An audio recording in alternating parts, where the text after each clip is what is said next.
at Ideas Podcast. Today I'm joined by Udoka. How are you Oh, doing? no, I'm really good. Thank you, Bandile. It's nice to be here and to be on your podcast.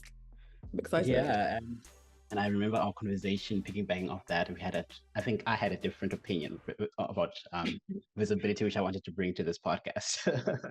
But to kickstart things, how was that journey in terms of actualizing your own identity, in terms of your own visibility? Yeah, sure. So I'm Udoka. I use they them pronouns. I sometimes go by she just because sometimes it's easier in certain spaces I'm in. And I'd say that I work in tech. I work in tech sales, and I'm also a creative. So that's like my side hustle. Like I do poetic performances, and I'm a writer, as well as just dabbling a lot of different mediums.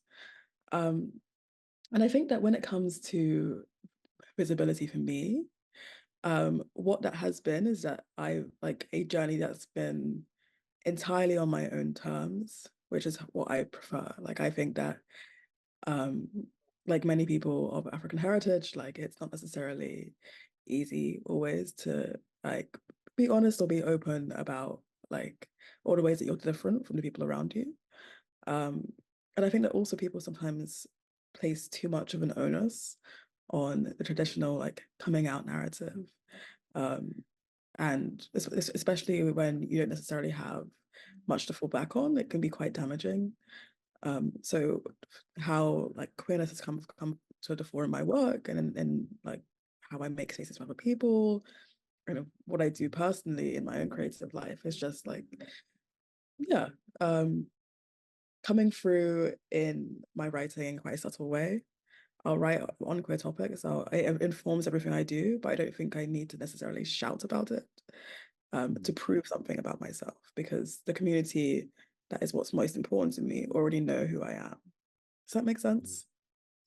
Yeah, I think it's almost like not making it like, oh my gosh, this is a new badge that I have. It's not something I that you think, yeah, I've been there. When I was young and I first moved to London, that was kind of where I was at because I think it was the sense of coming from a very repressed background and being like, oh, I just want, like it's so exciting to be able to like express part of your identity that you haven't been able to express before.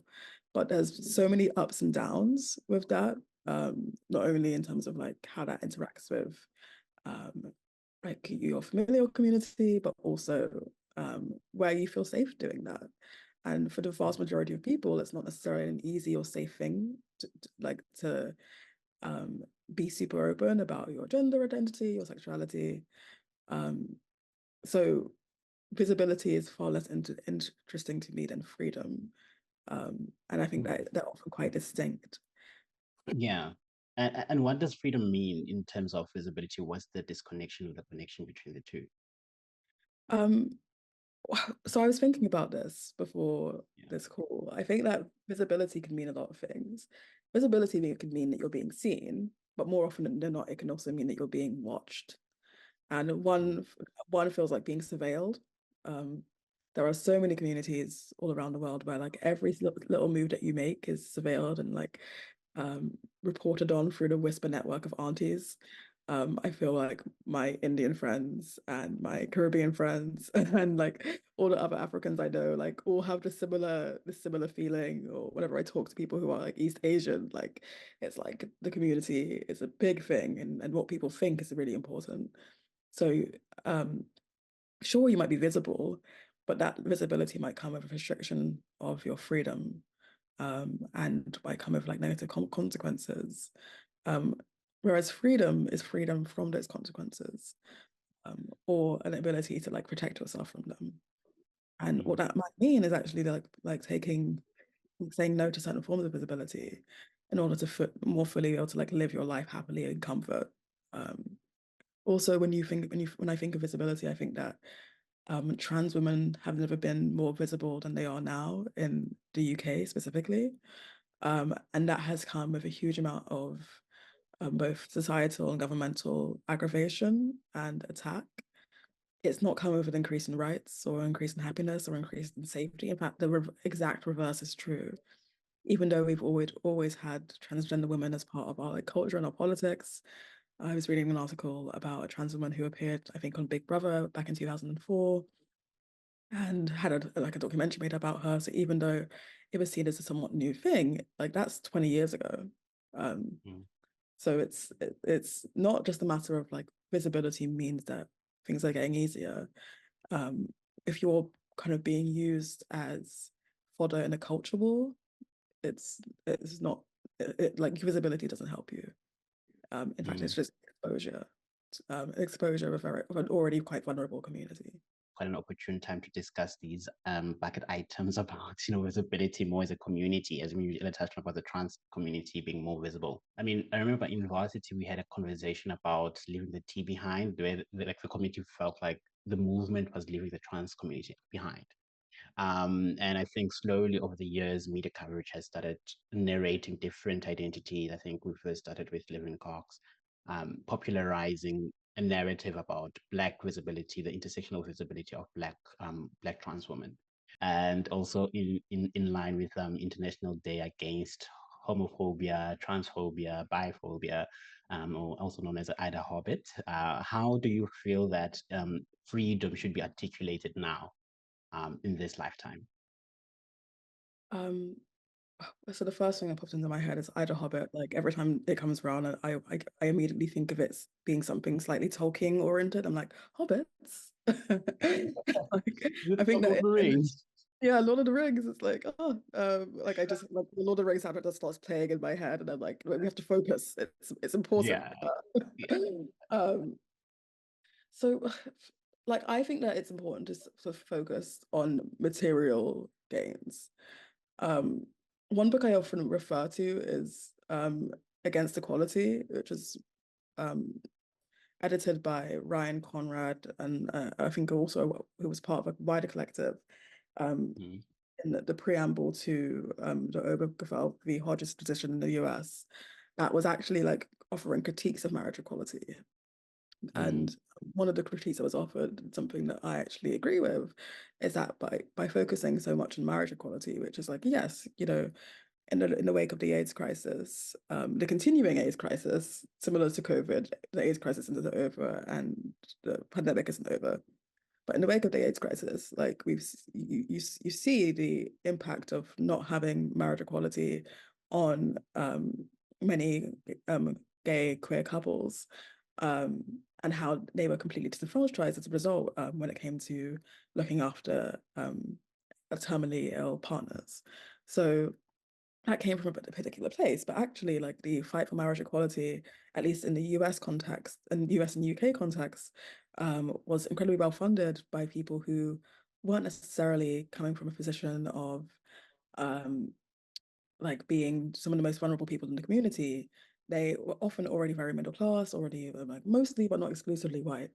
Um, weren't necessarily dealing with the asylum seeker system, for example, as LGBT people, and it was almost like the last frontier for a lot of people that stopped them from being equal to straight people in every meaningful way. Um, if you're like a white cisgender man, and you can pass as straight in most professional contexts, and the one thing that separates you is just you're not able to get married. Once you have been married, um, a lot of people kind of treated that as like the end of the gay rights movement, and that was a great fear from the people who wrote Against Equality, that people would focus just on one issue that actually was particularly relevant to one kind of person within the community, and forget all the different ways in which LGBTQ people continue to be discriminated against and face actual violence. And um, it's not saying that like marriage equality is bad. It's more just saying that like we need to widen the picture. mm, And I think for me, like for that freedom and being okay, like the average trans person is discriminated against in hiring processes. They're discriminated against when it comes to finding housing, especially in cities like London. I'm not sure how it like what it would be like in like in Joburg or in Cape Town, but I assume it's kind of similar. Um, like when it comes to accessing healthcare, there's discrimination in the UK and actually just across the West, when it comes to people seeking asylum as a result of homophobia in their home countries. They're asked incredibly invasive questions, and they're subject to um, just quite like psychologically violent, and just torturous processes in the process of trying to access safety, or because they don't fit with the British conception of what queerness is, their stories are questioned, and they're constantly in a state of precarity. LGBT people are more likely to be homeless. And there's so many people I know who've experienced homelessness or had to sofa surf um, as a result of their sexuality and their gender identity. That has a multiplier effect when you like multiply that over the course of a career, over the course of like your time in university. If you are worrying about where to lay your head, or you're estranged from a family, that has a massive knock-on effect on what you're able to do and what you're able to achieve in life. None of those problems have actually been solved by marriage equality. In fact, I think that the average cisgender straight person, maybe you're kind of like Daily Mail reader who just doesn't really know what's going on, might be like, what rights do queer people not have? So if you focus purely on, on paper, and if you focus purely on like equality with cisgender straight people, we actually miss so many of the areas in which queer people are still discriminated against and are still suffering. And that's not even before you're talking about intersectionality, like LGBT people are more likely to be disabled. So all the issues that face disabled people impact the LGBT community more heavily. The average there's this ever decreasing pool of gay bars in London, most of which aren't even accessible. I was speaking to a friend about, like I don't really encounter that many queer refugees going about my business in London. If you're on £30 a week and to go on one trip in and out of central London costs you £7, like how are you going to come to the community events? How are you going to build a community? How are you going to participate in the community? And then the Home Office is then judging your asylum application for safety in this country on the basis of how much you participate in community that you can't even afford to access. So when I think of what like freedom means for LGBTQ people, I think that like I'm less interested in like marriage equality, because like yeah, sure, we already have that, and I'm not particularly interested in hate crime legislation because no one has necessarily told me how that actually helps us.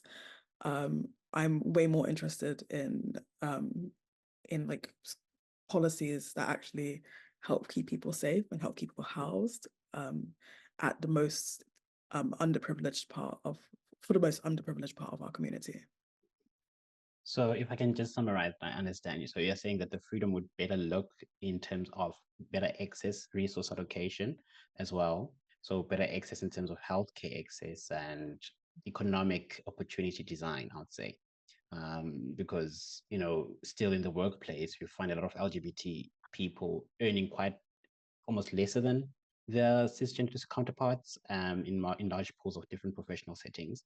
And you also find that, in as much as there's that institutional power that has been bestowed about marriage and equality, would you say that now we should shift from institutional access to economic and more health access, far better, more targeted than Yeah, than yeah, currently?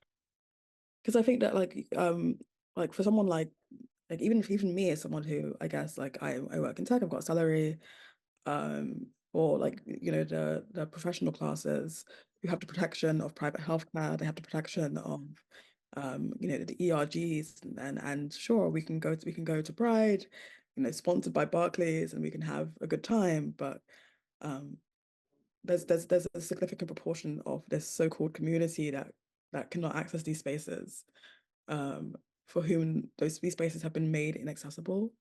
And I think that we need to just be aligning our attention more with like making sure that everyone's okay before we can really start celebrating. Yeah, so how should we now approach Pride? What should be the renewed optimism or the renewed hope of what Pride can achieve? Um, so I think that what has given me the most hope over the past year is seeing how queer people can organize. So one of my favorite bars, Dawson Superstore, in East London, actually, like unionized over the past year. And I think one of the places I've actually seen most queer people over the past couple 6-7 months has been at like Queers for Palestine protests, organizing around that. I've seen a lot of people doing some like medical organizing. So the only reason I was able to first access therapy, talk therapy, is was because of the Black Trans Foundation. And people have now been trying to support the founders as they deal with their own issues with chronic health issues. But like, I think there's so much organizing and mutual aid that's happening within the community. Sometimes it feels like we're all passing around the same £10, like, especially in the Black trans community, like trying to get people through school when, sometimes universities will look at your immigration documents and say that you're actually, like, we don't accept your fees or something ridiculous like that. Getting people getting people top surgery, like getting people what they need, basically. So I think that like a pride, what I want Pride to look like essentially is more like Trans Pride, which happens once a year in London. I'm not sure if there's an equivalent thing in South Africa, because it's so much more politicized. It's so much more like narrowly focused on the needs. It's like trying to be a safer space so people can like commiserate and take strength from one another in a quite negative media environment. But also it's a place for people to come together and organize and advocate for but like greater safety, better movements, responses to some of the really like slanderous and quite negative pieces that are coming out. Like it just means more to be than like regular Pride. And I think of the three main Pride events that are on my calendar, so that's like commercial Pride, which is the one that's often like, you'll see lots of companies at, Black Pride, and Trans Pride. Trans Pride is the thing that I think offers the most hope for our community moving forward. And I think that's a model that we can like try and build on, like harnessing the rage, harnessing our love for one another, and harnessing the hope, not to request access to spaces that like don't really do anything for us, like having having like more Black people, more queer people on the board of Lockheed Martin isn't something I can personally get excited about. But having more people able to like just go to their GP for anything and have a safe, respectful experience is something that I want, and it is something that I can organize around. And that's kind of where I'm at. So when it comes to like finding community, I think, I'm not sure if that was the thrust of your question, but that's kind of where I'm taking it. I think that's so there's one thing, which is like, it can be really difficult to find the right community for you. I think I needed a couple of tries before I found people who felt like, who I felt like were able to like hold me, and I was able to hold them in this kind of like really like relational and respectful way. Because especially as like a person of color, like it's the thing of like hurt people hurt people.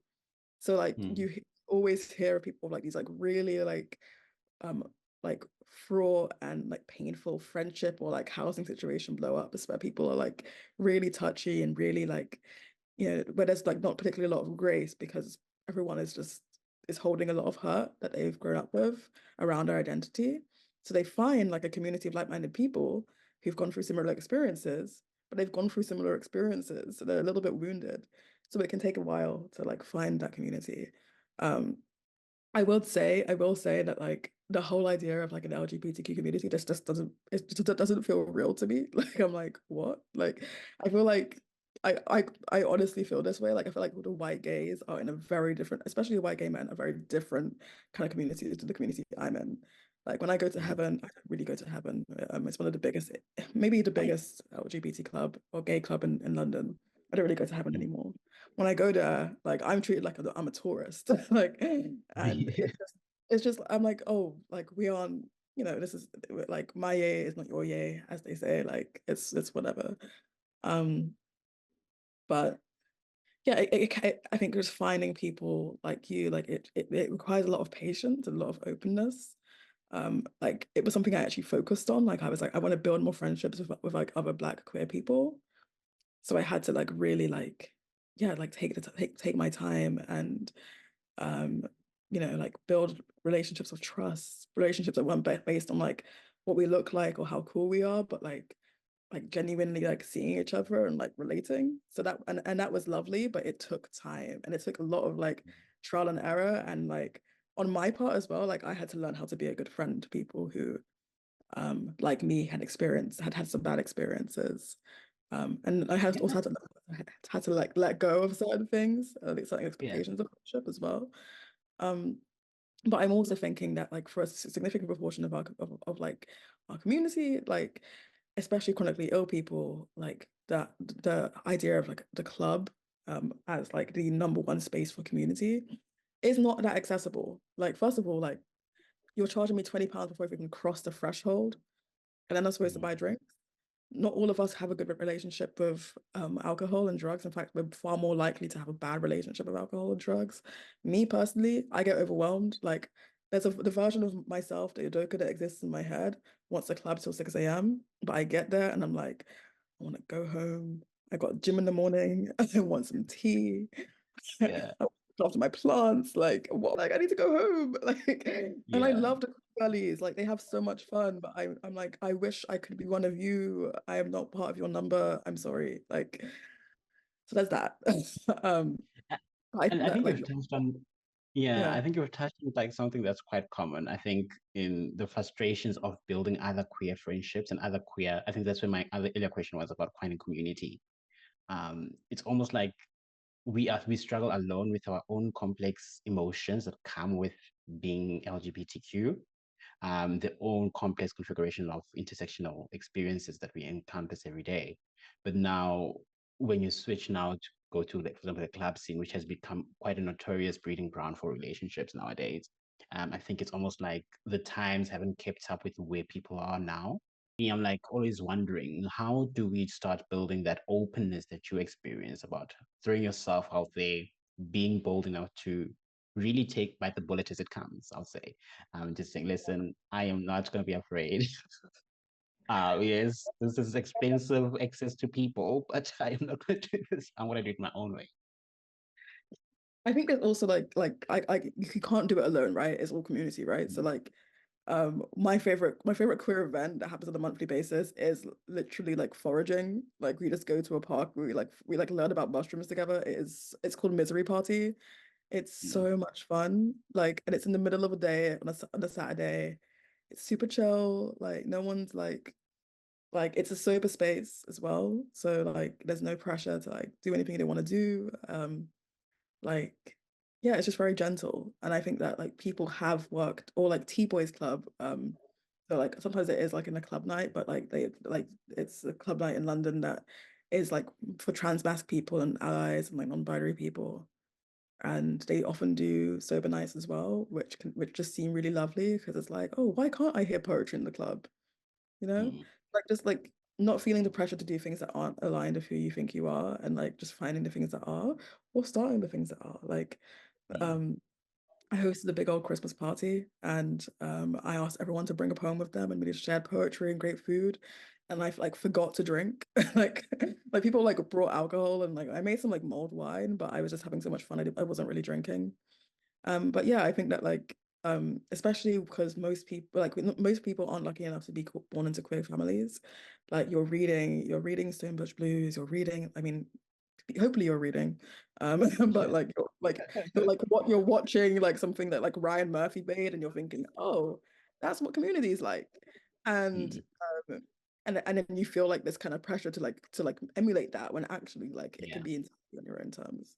It can be unrealistic because I mean, it's most of the depictions of LGBT on screen is almost like very far-fetched, very hyper exaggerated, I would say. I mean, it's almost like sort of dramatized.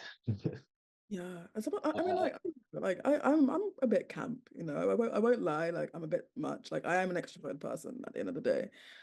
yeah. Um, and but I think that like realizing that stories are just that stories, like Mm, um, like they're just and like they have to be like hyper, right? Because they're fun, they're stories, but there's just as many Tignataros as there are RuPauls. And there's just as many, like there's just, like I think that understanding the endless diversity, and it's making peace with it and realizing that there's no such thing as being like queer enough or trans enough or gay enough. Like you are just like enough. Um, and like I'm far more likely to judge someone on like, like their generosity, their kindness, like their ability to like, you know, put themselves in someone else's shoes, than their ability to fit like a very narrow like 80s like industrial America archetype of queerness that isn't even relevant to my life, let alone theirs. I think so much of it is on being organized, unfortunately. Um, like I one of the things that I do is alongside my church, I organize with London citizens to ask for particular things from our government and from like the Mayor of London, from our councils, from NHS bodies, and these like small organizations, just by being coming together and like these becoming like broader across London coalitions, are able to cause a lot of change. Um, it's the same model of change that informed the work of like Martin Luther King in the 60s in America, right? So it's like having conversations with people, building a consensus, agreeing on what kind of issue you want to take forward, getting face time with like particular leaders in your community, sustaining that pressure and those conversations over months and years, holding people accountable, but also celebrating the small wins and moving forward and forward and forward. That's how so many different kinds of change happen. The alternatives have like a lot of money, and as a community, we don't necessarily have a lot of money.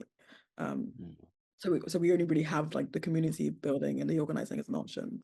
We're seeing more and more of that. I think like so especially around like trans healthcare. We're seeing more of that around like Palestine, like queer people having a really big role in organizing for Palestine and so on. But I think that people, it's just the reading. I think it's the reading that's missing. People think that things just happen, and they don't. It takes work, and it takes like, skipping Netflix for a night to like get on Zoom, or to or to like go to a community center and like talk to people and get people to come through.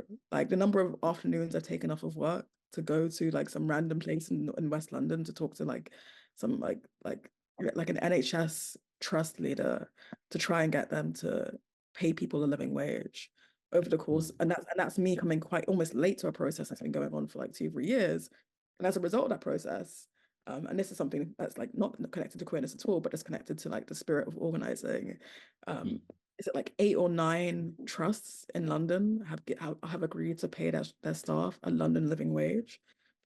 And there's that multiplier effect, because that means that like those families, like their kids are going to be better looked after. They're going to have better educational outcomes. They're going to have better healthcare outcomes. They're going to be less stressed, less tired, right? But it takes time, and it takes a coalition, and it doesn't just take like, oh, this is my community because we all dress the same, we all listen to Mitski, and like we just like the same stuff, right? Like it's like a cross-generational, um, like multicolor coalition that is pushing for a particular outcome. Do we then find the courage to say, okay, if I do speak up in these spaces, in these small ways, how do I know that it will land? How will I know that it's not in vain, or the risk that I'm taking associated with that, in juxtaposition to that, to the call out question? Yeah. Mm. Um, it's a good question. I think that like I was having a conversation with a slightly younger friend who's currently at Harvard, and like seeing the encampment and like trying to figure out what level of risk that she's personally comfortable with, when it comes to like the campus protests that are happening across America right now.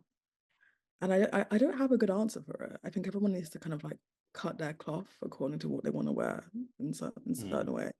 Like, but also it's important. Like, I think that like things sometimes we fetishize the big actions at the cost of not incrementalism, but things that can be like easy to pull levers that are more easily available to us. So like you might not need to chain yourself to like to a fence or to a tree before you've like gone to a council meeting and actually spoken up about something that's going to be happening in your community, right? So like doing like the things that are like relatively smaller lifts first, but also like building it up. Like I think that speaking up is a muscle, and not everyone is built for that. Not everyone is built to speak up. Like for every person that is speaking up, like that is writing, reading, that is thinking, that is publishing. There are lots of people who have to do the work of supporting that person, of editing, of like pulse checking, of making sure that that person is fed, has a roof over their head, is looked after. Um, like when I think of the civil rights movement, I think that it's like the easiest thing that we might both have a touch point for and might both have learned about. But a number of people that like their main and major contribution to the civil rights movement was making sure people were safe and fed and housed, shipping like driving long distances to get these civil rights leaders to where they needed to be. And we will never know their names unless we are people who are students of history and we read, but we might not remember their names all the time because they aren't necessarily like Martin, they aren't necessarily Angela, they aren't necessarily Malcolm, but they were important. So like doing what it is that's within your power is really important. You there are people who their main contribution to getting like London living wage out to more and more people within the NHS in London was giving us their use of their buildings for free, but they still contributed, right? And also it's like a muscle that you flex. It's not just something that you can just get up and go. Like if I love weightlifting, so I'm going to use this as a metaphor because I hate every other sports metaphor. But if I was going to be like, okay, I've woken up, I've decided to be a weightlifter. So tomorrow I'm going to go lift like 150 kilos. I'm going to deadlift 150 kilos. My hamstrings would snap and it served me right. You have to kind of build up to that. You can't just like immediately think you're gonna like. I mean, there are some people who like get to a point where they just have to act. Like with so many of the issues that even that you named, some of these struggles are the struggles of like 75 years. Even sometimes even more than that. So like you have to have stamina. You can't be a sprinter. And even if you want to be a sprinter, you can't be a sprinter immediately. So just like, take time, think, figure out what are the axes of power around you and move with like sensitivity and with thoughtfulness, with like a longevity in mind. So now I just wanted to ask about because you touched on about almost opaquely the very need to show up in different ways. And now I wanted to ask you to paint us a picture of what are the UK struggles or the Western struggles that are common denominators for you that you feel that we should be rallying behind and just dismantling as a system, be it systematically, be it from an access point, be it in different ways that we can show up. I almost want to turn the question around because I'm very aware that as someone who lives in the global north, you probably know way more about what's going on for me than I know about what's going on for you. So I'd love you to speak about that. I was gonna just to pose that. I was like gonna Yeah. share my South African overview of it because I think that geographically it's always different. Honestly, like it's not good. Like sometimes you're better off not knowing. Yeah. So that I was like trying to ask, like, what are some of the interconnected issues that you feel that we can rally behind, from where you are sitting? Mm. Okay. Yeah, I think that so like with what I just said about like local struggle and like pulling on your like the nearest and most accessible levers in mind still I will say that in the UK like there are a couple things that for me are top of mind. So the rights of disabled people have been eroded and are being systematically eroded over the past, let's say, 13 years since we've had the Conservatives in some kind of power. So the current Prime Minister is Rishi Sunak, who was Chancellor during the COVID years. But the Conservatives as a whole, like, I mean, there was recent talk about them further reducing the amount of money that disabled people get, which is not much. Like my friends who are chronically ill are budgeting down to the pennies month by month, because they have this so little. Like they are creating GoFundMe's to get wheelchairs. They are unable to access critical medication because of like medication shortages. They're unable to access like timely appointments. I have a friend who is currently dealing with stage 4 cancer. No one's even masking in hospitals anymore. So like every time that she goes in, she's at risk of catching COVID or something of that nature. But also like because of the underfunding of the healthcare system in the UK, which is quite crazy, like probably to like hear about from like a Yeah, from because you like guys have, I think, universal healthcare, right? yeah, right. Like it's Yeah. like when I talk to my family members in Nigeria, they're like, "What? Like, how can it be this bad?" But it has gotten this bad, and it's because of deliberate policy making. And that same environment of underfunding obviously has a knock-on effect on trans people and their healthcare. There's so like alongside the like I think it was the UN Special Rapporteur for Disabled People came to the UK in 2018 and said that it was almost at the point of being a human rights crisis. And for Yeah. the UN to say something, you know it's bad because they don't like to say anything. So like, that's something that's on my mind, especially someone who has say my older sister has a disability. Um, and like when you are someone of course like the biggest person who's affected, the most important person that is affected by this cross society application of any kind of care towards disabled people is a disabled person themselves. But like when you are a carer or in a family that cares for a disabled person, that has a knock-on effect on your ability to do things. Like it's like someone said it's an average of like 960 pounds extra a month that it costs to be disabled in the UK. And Sure. disabled people are not getting that much money. They're getting a fraction of Is it that like I had that breakdown? Is like 900 pounds per person or per per person. Like sure, so like that's a big like cost. the cost of being disabled, like the cost of taking taxis because you can't get on the bus or because like like that kind of thing. So um that's something that is I think 1 in 3 people in the UK are affected by disability in some way or have a disability of some kind. Um, and that's something like we are seeing our life expectancy as a country reduce over time. We are becoming a sicker nation.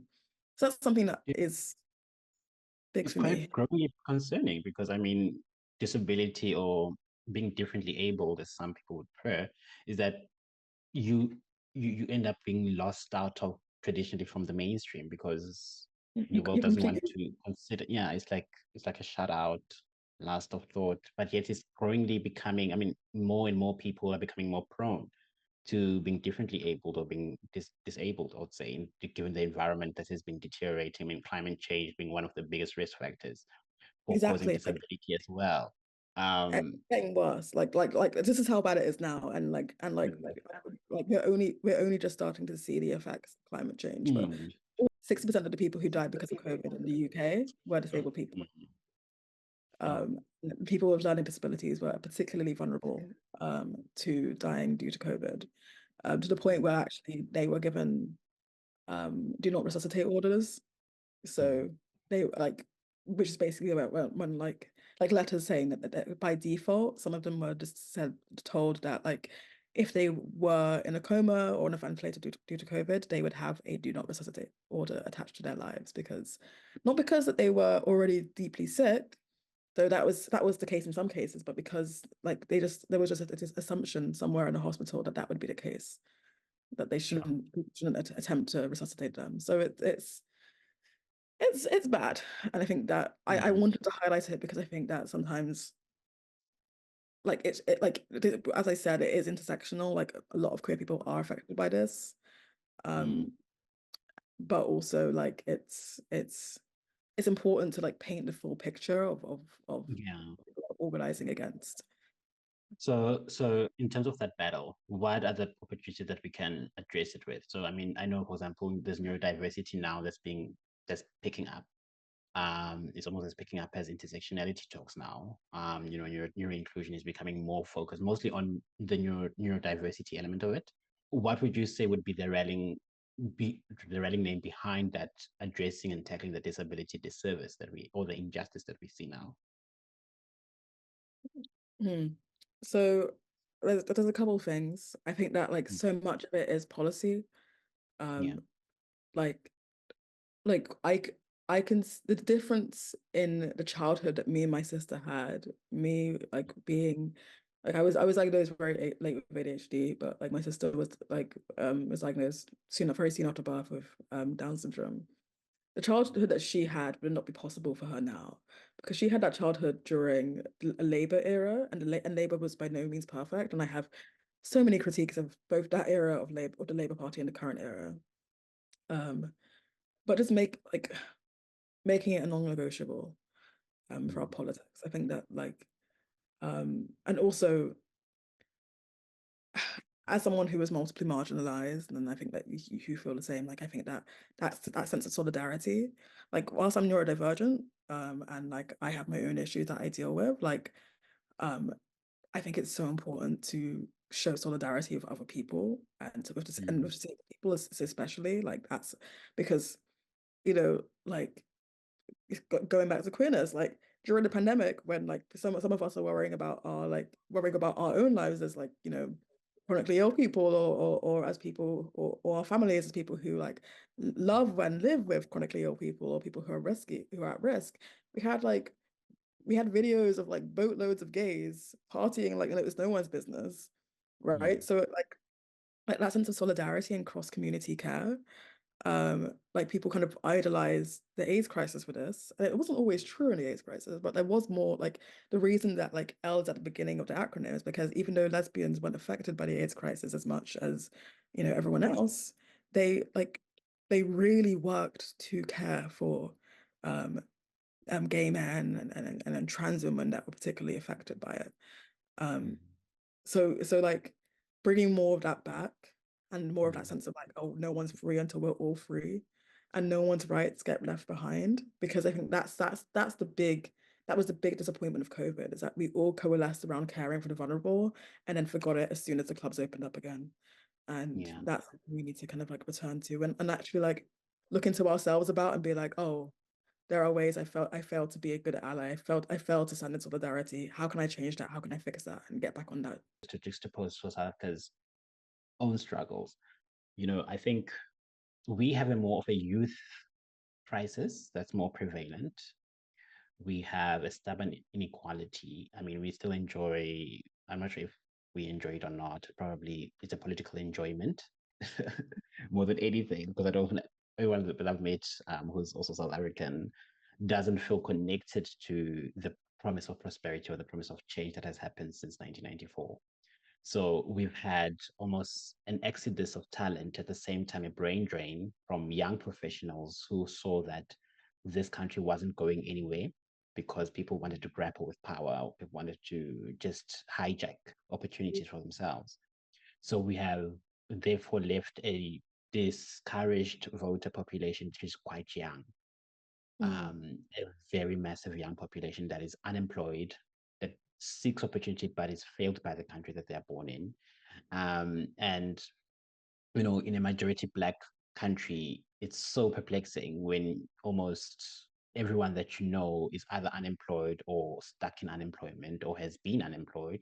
You've got graduates who are also in custody intersectional bodies, but the experience of exclusion is shared, be it academic exclusion because of lack of funding or finances, because your family doesn't have income to support you throughout the journey so that you can create better economic opportunities. There's still that latency of, or the remnants of that inequality that still you have to catch up, even academically, to be able to access the world of work, which is also a stumbling block on its own because you are not even guaranteed that you want to get that job. So mm, we have more of, I think, an economic crisis that is acutely and disproportionately affecting the youth population in South Africa. I think it's disconcerting because we've been celebrating ourselves as this very rainbow nation, well, quote unquote, borrowing from Nelson Mandela's vision that was ushered into 1994. We, as you earlier said when we started, we have this incredible paper freedom. I remember I mean, studying your constitution when I was at uni and thinking, oh my God, like the fact that Africa could have a constitution so like inclusive and so vibrant is amazing. And just realizing that that's just yeah, not it's honestly it's been really hijacked by people who want to find loopholes in the constitution and who find loopholes into the law and they just do whatever they want to do. Mm, You find that corruption has seeded itself deeply in the different arms of governance that it's hard to discern. yeah. Um, is this person going to help me? Is this person going to take advantage of me? Um, and Nigeria, yeah. sorry, As a Nigerian, yeah, yeah. yeah, you understand the struggle. When I look at those intersectional frustrations, I mean, stepping into pride, it's always hard to ask young people to celebrate what pride looks like for them when they just want to provide food to the table. you know they just Exactly. want to be Yeah. able to provide food for the table. I mean, being unemployed is something that has not only bitten their health, bitten their quality of life, child away at their prospects of self-confidence even, Mm, leaving many discouraged enough because it's quite costly to look for a job in South Africa. We haven't really enjoyed a longevity and a sustained wellness towards those rights. And when it comes to those conversations, you know that it's dire. It's yeah.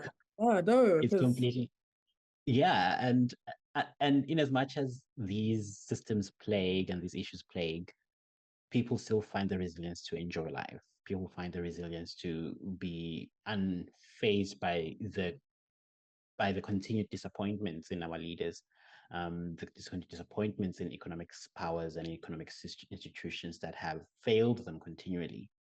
I think there's always an opportunity to do much more, and that is always to just connect with people who, as you say, vocalizing, organizing, coordinating, moving the needle in some shape or form, and hoping to get by. I mean, I'm not sure what your connection is with Australia. I think that's why the connection or the question area phase was quite different because I mean, geographically things are always different. You know. well, yeah, yeah, but I mean, I remember, I think I was taught about South Africa and about apartheid growing up. So we were like reading Mm, Bandile Mndebele, you were reading like about, and I think that there's this awareness. I was taught about it as a complete story. So like it was bad, and then Nelson Mandela came, and he was so forgiving of the white people, and now everything's fine. And like that's and like And even I guess before. the world moved on after that. They're like, oh, okay, everything is hunky It's dory. the, Let's move on. it's the same. It's the same as like in America. It's like Martin Luther King gave Mm, his "I Have a Dream" speech, and now there's no racism. Or like mm, Obama was president, and now there's no racism. It's like it's a very convenient story. It's just a completely false one. But when it comes to looking at what's going on in Palestine, like there's like I saw someone say that it'll take almost 100 years, like sure. even if bombing stops, for Gaza to be rebuilt, based on current economic factors and so on. Um, and when you have an entire like psychological architecture of oppressing a particular group, and Mm, then you just put on the news one day and someone tells you it's different, but that entire architecture is still there. And like so many of the economic structures that enable that oppression are still in place and haven't shifted.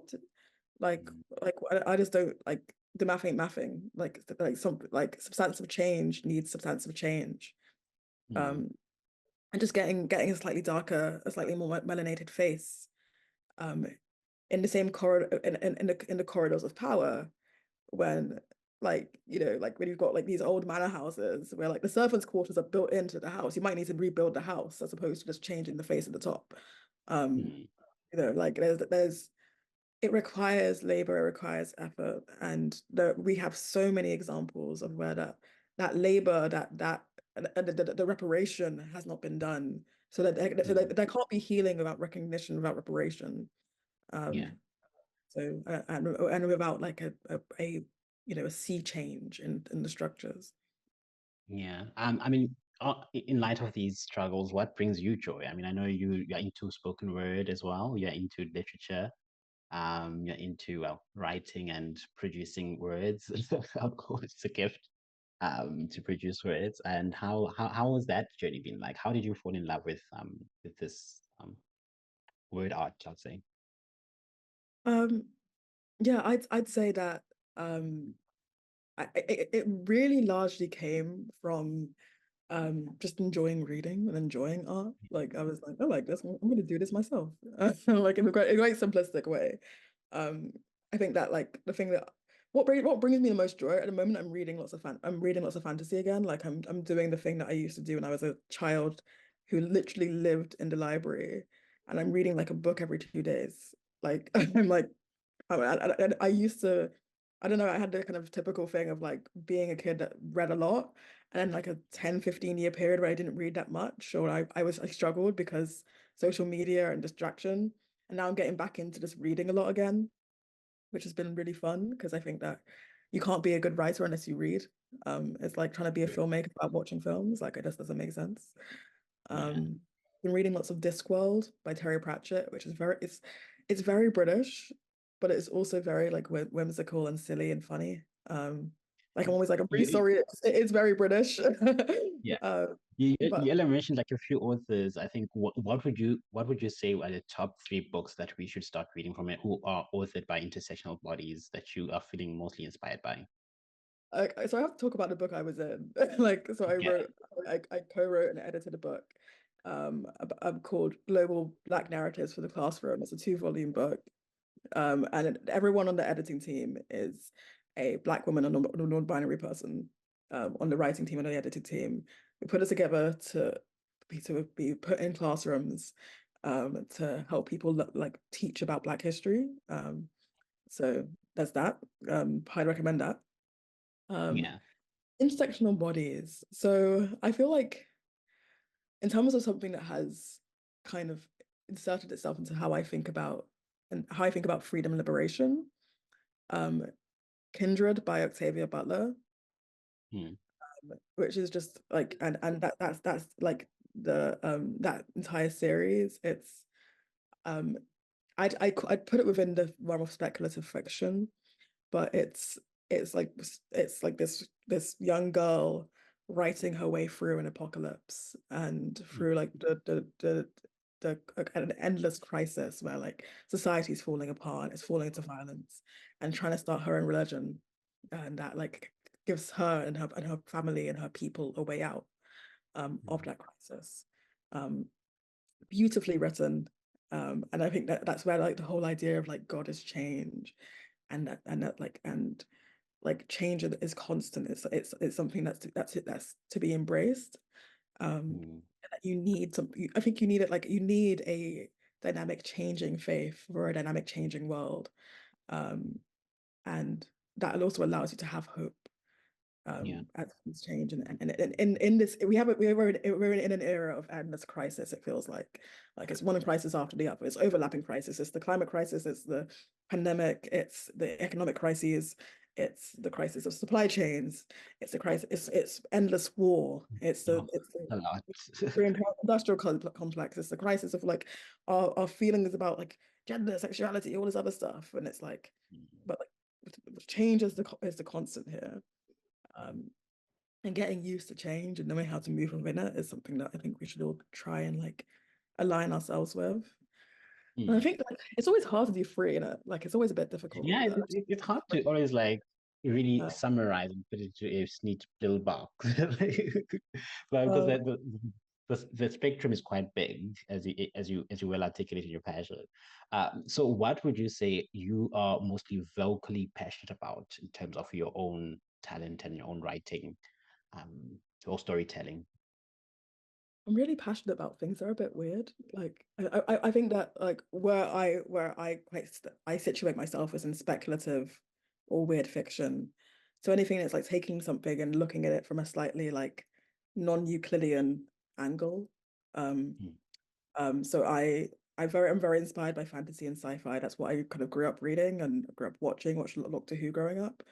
Um, and something that I find exciting is just thinking of all the different ways I can tell a story, um, thinking of just like shaking a box, seeing what comes Hmm. together. and then taking inspiration from like the random and from the strange, because I think Mm. that stories like that, like I I I have some time for literary fiction, for like, those big books like the, your New York Times bestsellers. But when it comes to what I enjoy writing most, it's things that like make me think and feel and just give me interesting, kooky images to work with. Mm. Um, I think that's where, like, I think that's kind of speculative thing is it kind of just aligns with how I see the world. It's like we've got like it might seem so boring and so fixed and so static, but um to paraphrase like Saidiya Hartman, like the pieces of the world that we want already exist in the world within the world that we have. And it's just a matter of putting them together differently. Mm. So that's how I approach my writing as well. So thank you so much for having a conversation with us and just delving into the things that we can really rally upon. Just as a final ask, what would you say are your takeaways from this conversation today? I think that there's so much to be gained from like trading information. Like I Mm. think that um even as we have our own struggles, like even just by knowing what other people are struggling with, like there's so much overlap despite us being in different continents, and we can take courage from the fact that we aren't alone in dealing with the crises. We like, and if we all put our thoughts and our minds and our bodies towards something, Mm. we can probably move the needle more than we expect. I think like the first thing that you can do, like the most basic unit of social change is a conversation. So find someone that feels the same and talk to them. Yeah. And and that will be something that might be inspiring and like nourishing for you. Mm. Yeah. Yeah. All right. Thank you so much, Udoka. And it was such a joy talking to you. It's always a joy to catch up with for the audience. And thank you so much for joining and liking and following the podcast. Please make sure that you subscribe or share, use the like and share button available to you.